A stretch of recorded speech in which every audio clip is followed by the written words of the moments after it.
हाय, आपके साथ मैं हूँ Surabhi Sharma. India TV YouTube channel subscribe करिए, बेल आइकन दबाएं।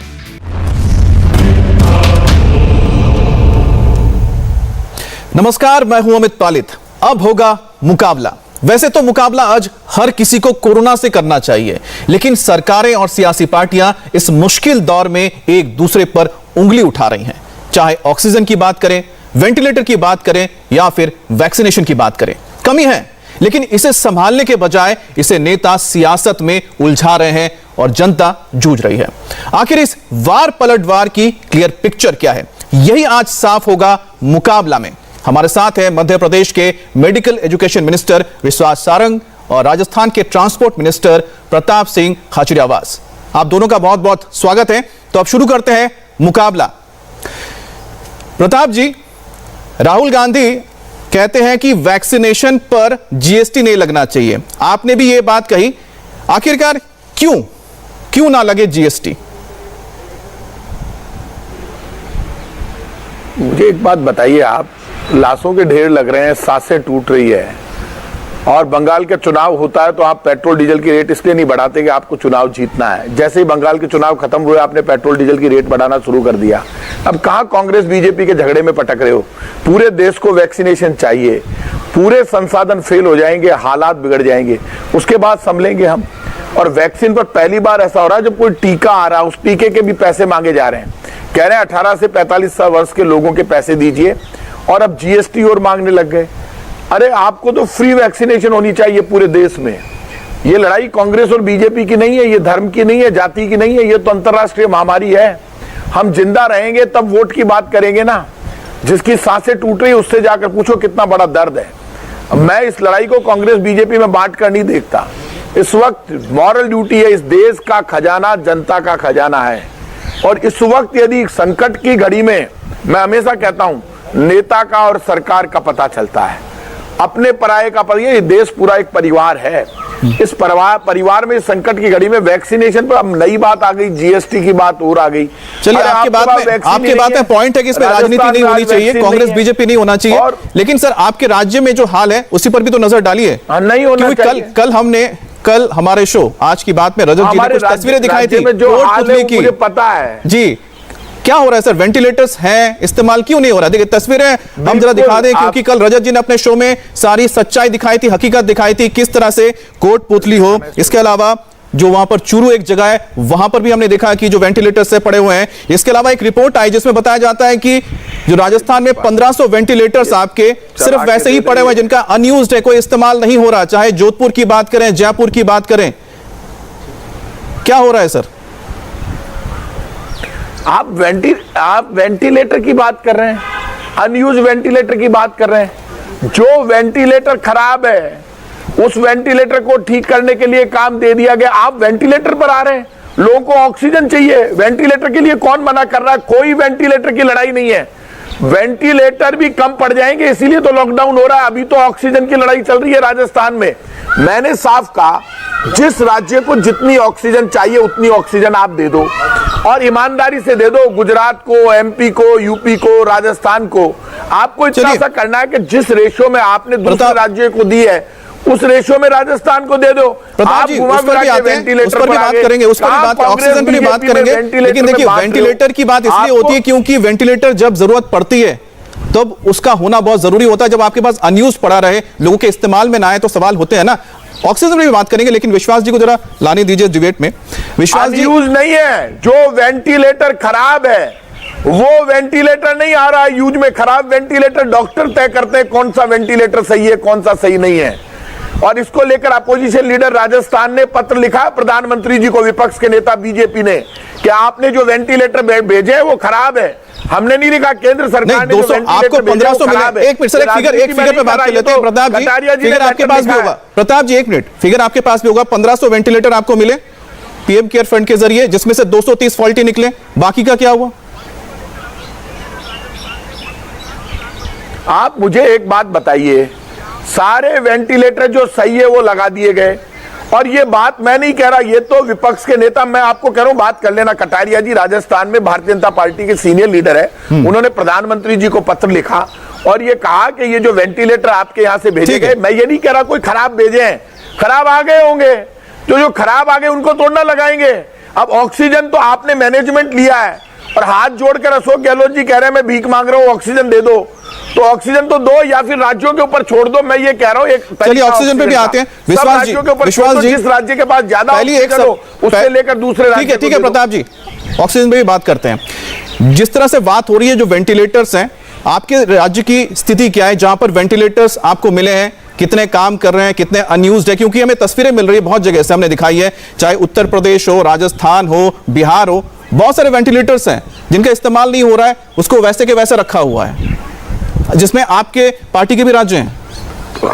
नहीं अमित जी हमारे यहाँ तो हर राज्य में चुनौती हर तरह से कोरोना काल में जो भी व्यवस्थाएं हैं उसको, प्रताप जी मुझे भी बोलने दीजिए, मुझे नहीं लगता डिस्कशन का ये कोई सही नहीं ठीक है, वो सॉरी पहल है। मैंने जब आप बोल रहे थे तो मैं बीच में नहीं बोला। अमित जी मुझे लगता है कि जो भी व्यवस्थाएं हैं उसको चुस्त दुरुस्त करना राज्य सरकार की जिम्मेदारी है, और यदि हम फेडरल सिस्टम में देखें तो सुनिश्चित हमें करना पड़ेगा कि स्वास्थ्य पूरी तरह से स्टेट सब्जेक्ट है। अब मुझे यह आश्चर्य होता है कि हम कुछ नहीं कर पा रहे हैं तो हम दोषारोपण केंद्र सरकार पर कर दें, हम कुछ नहीं कर पा रहे हैं तो हम ये कहने लगे कि हमारे साथ अन्याय हो रहा है, हम कुछ नहीं कर पा रहे हैं तो हम ये कहने लगे कि वैक्सीन किस दाम पर मिल रही है। अरे क्या जीएसटी का आपके राज्य को हिस्सा नहीं मिलेगा? क्या अशोक गहलोत जी अपने घर से पैसे लगा रहे हैं? क्या ये जनता की कमाई नहीं है? केवल और केवल राजनीति करना। और प्रताप जी जो कह रहे हैं वो तो सीधे सीधे शोले जैसी बात है। जिस प्रकार से अमिताभ बच्चन और मौसी में वार्तालाप होता था, ये उस तरह की बातें कर रहे हैं, मुझे आश्चर्य होता है। अरे जिम्मेदारी हमें भी लेनी पड़ेगी। मध्य प्रदेश में यदि कोरोना संकट हुआ तो हमने जिम्मेदारी ली, और आज मैं अमित जी बताना चाहता हूं कि हमारे मुख्यमंत्री जी ने आगे आकर काम किया, और इसलिए आज से 15 दिन 20 दिन पहले हम देश के चौथे नंबर के राज्य हुआ करते थे कोरोना संकट पर, आज हम 15वें नंबर पर पहुंच गए। हमने पॉजिटिविटी रेट कम किया है, हमने रिकवरी रेट बढ़ाया है, हमने मध्य प्रदेश के हर क्षेत्र में वेंटिलेटर पहुंचाए, हमें जो भी केंद्र सरकार से ऑक्सीजन की आपूर्ति हुई है उस कोटे को हमने पूरा किया। हमने रेलवे से, हमने सड़क मार्ग से, हमने वायुयान के माध्यम से इस बात को सुनिश्चित किया कि हमें ऑक्सीजन मिल सके। हमने ये सुनिश्चित किया कि मध्य प्रदेश में हम हर स्थान पर उचित इलाज लोगों को दे सके। हमने ये सुनिश्चित किया कि हम मध्य प्रदेश में हर एक जो लेकिन एक बात बताइए कि अचानक आपको याद होगा जब कुंभ से लोग लौट रहे थे तो शायद मध्य प्रदेश के भी कई श्रद्धालु थे जो लौटे थे, क्या आप लोगों ने उनकी स्क्रीनिंग नहीं की थी, ठीक से नहीं देखा था कि जिनकी वजह से जो कोरोना का जो ग्राफ था वो ऊपर चला गया आपके राज्य में? नहीं देखिए, हम तो ये पूरे हिंदुस्तान में हुआ, ये पूरे हिंदुस्तान में सेकेंड वेव की लोगों ने उस हिसाब से अपेक्षा नहीं थी कि सेकेंड वेव ऐसी आएगी निश्चित रूप से। पर आप देखेंगे मध्य प्रदेश में लगातार हमने काम करते हुए इस स्थिति तक पहुंचाया, और मैं केवल सरकार को ही श्रेय देकर अपनी बात को छोटी नहीं करना चाहता। मैं तो जनता के आत्मानुशासन को भी बहुत बधाई दूंगा कि जनता ने भी आगे आकर इस हमारे कोरोना कर्फ्यू में बढ़ चढ़कर हिस्सा लिया, जिससे हमारी पॉजिटिविटी घटी है। हमारे मुख्यमंत्री 24 घंटे काम कर रहे हैं, हमारी सरकार मुस्तैदी के साथ लगी हुई है। मुझे लगता है हमें इस समय पर इस पैंडेमिक में जब महामारी है तो राजनीति नहीं करनी चाहिए। तो एक सवाल आपसे बनता है कि आप लोग बहुत अच्छी तरह से काम कर रहे हैं। विश्वास जी, एक खबर आई थी, आपको भी पता होगा, ऐसी छोटी सोच से राजनीति नहीं होती। एक खबर आई थी जिसमें नरसिंहपुर आपका इलाका है जहां पर मुझे लगता है 2,40,000 वैक्सीन कोवैक्सीन थी। उसमें ट्रक को, जिस ट्रक से इसको ले जाया जा रहा था, वो ट्रक नरसिंहपुर में 20 सड़क पर छोड़कर ड्राइवर लोग चले गए थे। क्या हुआ उस वैक्सीन का, क्यों हुआ? नहीं अमित जी देखिए, यदि ऐसी कोई घटना आप बोल रहे हैं उसको सब ठीक कर दिया। इतने बड़े सिस्टम में यदि किसी एक ड्राइवर की गलती के कारण हम पूरे सिस्टम पर प्रश्न चिन्ह लगाएं, लेकिन देखिए सिस्टम पे आएगा ना, 2.5 लाख डोजेज हो वैक्सीनेशन के मामले में। वैक्सीनेशन आ रहा है, कहां तक पहुंच रहा है, इसको ट्रैक तो करना पड़ेगा सर। वो कोई नुकसान थोड़ी हुआ उसका, खुदा ना खास्ता हो जाता तब क्या होता? सब कुछ ठीक। अच्छी बात थी कि उसका जो उसकी जो एसी है वो काम कर रही थी। नहीं अमित जी मुझे लगता है यदि हम ऐसा करेंगे, ये होता तो क्या होता, मेरी मौसी को मूछें होती तो मैं उन्हें मामा कहता। इस तरह से बातें नहीं चलिए। राजस्थान का रुख करने दीजिए, बड़े सिस्टम क्योंकि ऑक्सीजन को लेकर बात हुई है तो उसको रेक्टिफाई किया गया है। जी प्रताप जी, ऑक्सीजन को लेकर जो लगातार हर जगह से मुझे आप सवाल आ रहे हैं, करने देंगे जी अमित जी, मैं ये कहना चाहता हूं, ऑक्सीजन पूरे देश के लिए एक बड़ी चुनौती है। प्रताप जी ने जिस प्रकार से बोला, देखिए पैंडेमिक में हर व्यवस्था छोटी होती है। ये हमें स्वीकार करना पड़ेगा कि हिंदुस्तान में लिक्विड मेडिकल ऑक्सीजन का कितना निर्माण है, और यदि उससे ज़्यादा देश में जरूरत पड़ रही है तो निश्चित रूप से हम सबको मिलकर इस चुनौती का सामना करना पड़ेगा।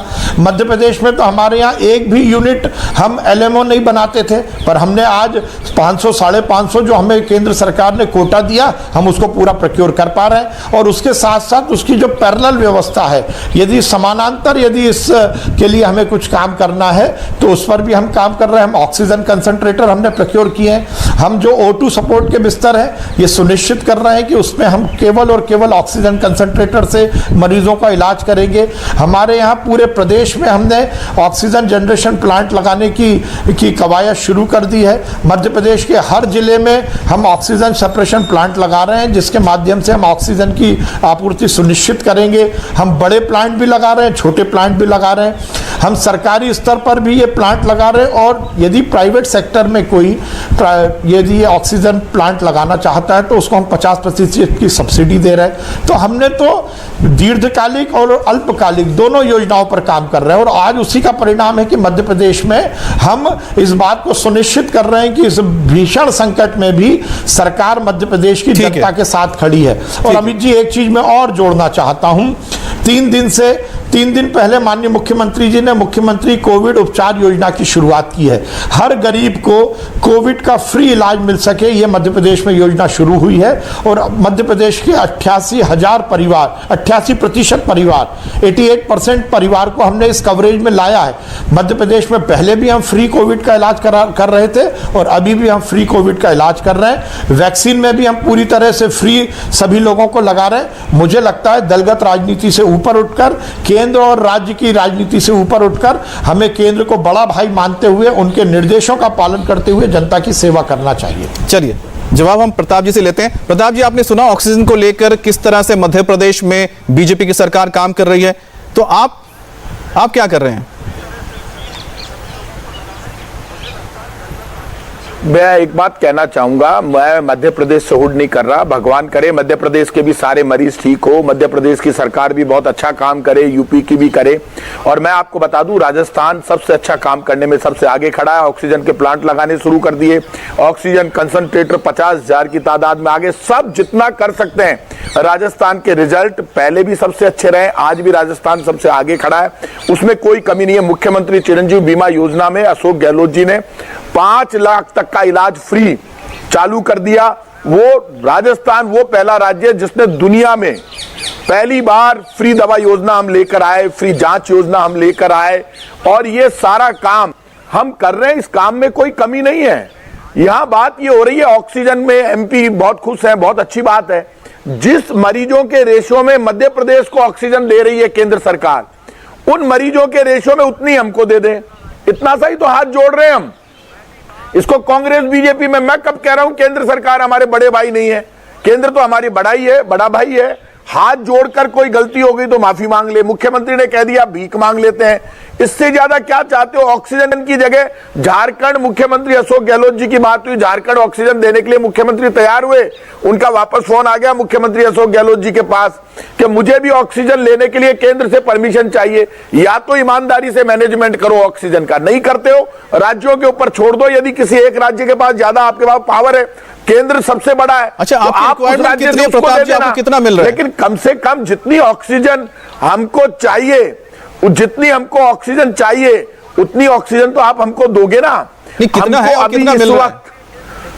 इस वक्त 700 मेट्रिक टन से ज्यादा, 700 मेट्रिक टन हमको ऑक्सीजन चाहिए।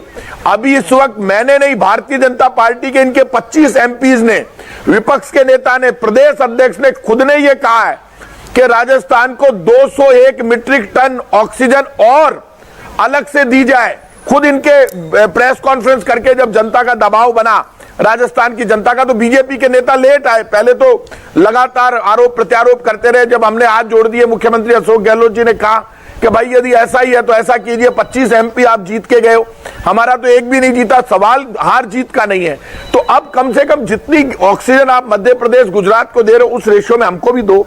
हमसे कोई नाराजगी है, आप हमारे खिलाफ कार्रवाई कर दो। कांग्रेस से कोई नाराजगी है, हमसे नाराजगी है, प्रताप जी, गहलोत जी से नाराजगी है। देखिए आप मंत्री हैं, आप हमारे खिलाफ एक्शन लो, कम से कम जनता को तो माफ करो। प्रताप जी, आप मंत्री, आप बेहतर चीजों को समझते हैं। बस एक चीज हमें भी जरा समझा दीजिए कि जो समझना चाहते हैं, क्योंकि ऑक्सीजन को लेकर जिस तरह से डिमांड और सप्लाई की लगातार बातचीत हो रही है और जिस तरह से आप लोग हवाला देते हैं कि एक्टिव केसेस कहां पर कितनी है, अगर हम देखते हैं कि जिस तरह से महाराष्ट्र में करीब 6 लाख वहां पर एक्टिव केसेस है और वहां पर डिमांड 1500-1600 की उतना उनको मिल रहा है। बंगाल में एक चिट्ठी लिखी गई बंगाल में 1 लाख से ज्यादा है, लगभग आपके स्टेट में जितना वहां पर एक्टिव केसेस है राजस्थान में उतना बंगाल में भी है। वहां पर 550 मीट्रिक टन की मांग की गई कि हमें इतना चाहिए, 1 लाख से ज्यादा हमारे पास एक्टिव केस है। आपके यहां पर करीब 2 लाख एक्टिव केसेस हैं, करीब 2 लाख हैं इस वक्त। तो वहां पर जो हमें पता चल रहा है कि आप लोगों ने शायद डिमांड की 550 मीट्रिक टन की, लेकिन अब कह रहे हैं कि 700 मीट्रिक टन चाहिए। ये किस तरह से एक राज्य में अलग हिसाब से चलता है, उतना ही एक्टिव केस है, दूसरे राज्य में अलग किस्म से चलता है। कहीं पर क्या मिसमैनेजमेंट होता है क्या? किस तरह से आप लोग तय करते हैं? अमित जी, मेरी एक रिक्वेस्ट है आपसे, हिंदुस्तान देख रहा है, नाम इंडिया टीवी है, आपको छूट है। आप तो सारे राज्यों की टैली उठा लो, टैली उठा के और ईमानदारी से हमारा जो हिस्सा बनता है आप वो हमको दे दो। हम मिसमैनेजमेंट करेंगे नहीं, ये तो हम आपसे जानना चाहते हैं सर, ये तो हम आपसे जानना चाहते हैं किस तरह से आप लोग करते हैं। आप हमारे हाथ में दे दिए, आप तो इंडिया टीवी वाले पूरे हिंदुस्तान की ऑक्सीजन ले लो और आप बांट दो, जो आप फैसला कर दोगे हमें मंजूर होगा। हम अकेले नहीं कर रहे हैं। जहां पर जनता ने चुन के आपको भेजा है, मेरा काम तो सिर्फ सवाल पूछना आपसे है। हम तो जानना चाहते हैं कि किस तरह से आप लोग तय करते हैं कि कितना चाहिए। आप सवाल तोड़ना पूछ रहे हैं। आप तो भाई साहब, आप तो ये कह रहे हैं कि मिसमैनेजमेंट, आप हमारे ऊपर चार्ज क्यों लगा रहे हैं? अमित जी, आपको हाथ जोड़कर विनती है। मैंने तो पूछा क्या कोई मिसमैनेजमेंट होता है? अगर सवाल सुन लीजिए, प्रताप जी, लड़ाई हो रही है। प्रताप जी, एक बार सवाल ही सुन लीजिए फिर। आप बीजेपी कांग्रेस में मत बटिए, आप तो ईमानदारी से न्याय देखिए, यहाँ पर बीजेपी और कांग्रेस से कोई मतलब नहीं है। मैंने आपको बोला बंगाल में तो टीएमसी है ना, बंगाल में अगर 1 लाख से ज्यादा केसेस में 550 मीट्रिक टन मांग रहे हैं, महाराष्ट्र में तो आपकी ही सरकार है जहां पर 6 लाख के करीब वहां पर एक्टिव केसेस हैं, वहां पर लोग 1600 और 1500 मांग रहे हैं मीट्रिक टन। तो वही मैं पूछ रहा हूं कि किस हिसाब से तय होता है, क्योंकि लगभग उतना आपके पास भी है, लेकिन आप कह रहे हैं कि 700 टन आपकी रिक्वायरमेंट।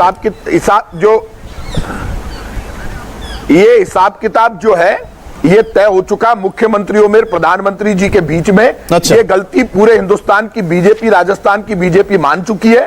कम से कम अमित जी, आप इंडिया टीवी पर बैठकर न्यायाधीश बनकर और सर्टिफिकेट मत दीजिए।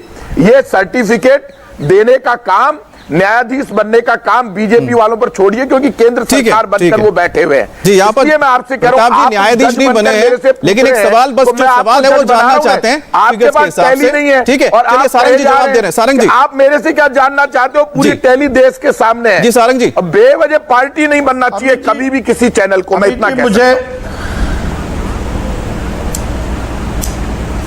अमित जी, मुझे बड़ा आश्चर्य हो रहा है। प्रताप जी कभी केंद्र सरकार पर दोषारोपण कर रहे हैं और कभी इंडिया टीवी पर दोषारोपण कर रहे हैं। वो उन्होंने आप पर ही इल्ज़ाम लगाना शुरू कर दिए। मैंने पहले भी कहा था कि 100% स्वास्थ्य जो है, हेल्थ स्टेट का सब्जेक्ट है और राजस्थान सरकार को ये स्वीकार करना चाहिए कि उनकी अकर्मण्यता के कारण राजस्थान की स्थिति बिगड़ी है। मैं फिर कहना चाहता हूँ, एक्टिव केस में हम और राजस्थान लगभग बराबर पैर हैं। हमें जो कोटा दिया गया है उसको हम पूरा प्रोक्योर करने में सफल रहे हैं। हमने एक अलग अपना इसके लिए कंट्रोल रूम बनाया है। हम रात भर जगकर इस बात को सुनिश्चित कर रहे हैं कि हमारे यहाँ ऑक्सीजन की आपूर्ति सुनिश्चित हो सके। मैं प्रताप जी से यह कहना चाहता हूं, हम केंद्र सरकार पर इल्जाम ना लगाए, हम अपने आप में झांक कर देखें और नाच ना आवे आंगन टेढ़ा जैसी कहावत को सामने ना लाए। मैं फिर कहना चाहता हूं, फेडरल सिस्टम में जितनी अनुशासित होकर, जितनी पारदर्शिता के साथ केंद्र सरकार, मोदी जी की सरकार काम कर रही है, उतनी किसी कांग्रेस की सरकार ने काम नहीं किया। मुझे लगता है कि हम अपनी अकर्मण्यता को दूसरे पर यदि थोपेंगे तो ये जनता है, सब जानती है। हो सकता है आप अपने आत्मा में इस बात का संतोष ठीक पैदा है। कर ले कि मैंने अपनी नाकामी को किसी और पर नहीं, ढकेल मध्य दिया, प्रदेश हो, इससे काम नहीं ठीक है चलता। सारंग जी, इंडिया मध्य टीवी प्रदेश हो, राजस्थान हो, भी बायस आप लोगों का होकर कहना है काम कि आप नहीं लोग कर काम कर रहे इंडिया टीवी हैं और यथार्थ मैं बता आप रहा है, दोनों को यथार्थ धन्यवाद देता हूं, आप लोग बताया हमारे साथ जुड़े हैं और कि साथ ही किस प्रकार से तारीफ करता हूं वेंटिलेटर मध्य प्रदेश और राजस्थान राजस्थान की में सरकार की भी, मुझे लगता है कि जो इस वक्त लोगों की सेवा कर रहे हैं, लोगों को देखभाल कर रहे हैं। लेकिन गुजारिश यही है कि जिनको नहीं मिल रहा है उन तक भी आप पहुंचिए। कई लोग ऐसे हैं जिनको सेवा नहीं मिल रही है, उन तक भी आप पहुंचिए और लोगों की जो यहां पर परेशानी है उसको आप हल कीजिए। हमारा बस एक ही काम था कि हम बस आपसे सवाल पूछे और जाने की चल क्या रहा है, क्लियर पिक्चर क्या है। मुकाबला में बस क्लियर पिक्चर ही बताना था। बहुत बहुत शुक्रिया आप दोनों का। और मुकाबला में वक्त हो गया है एक छोटे से ब्रेक का, और ब्रेक के बाद मुकाबला में जुड़ेंगे यूपी के स्वास्थ्य मंत्री जय प्रताप सिंह। बने रहिए मुकाबला के साथ। हाय, आई एम सुरभि शर्मा। खबरों से अपडेट रहने के लिए India TV YouTube channel subscribe करिए, साथ में बेल आइकन जरूर दबाएं। जुड़े रहें इंडिया टीवी के साथ।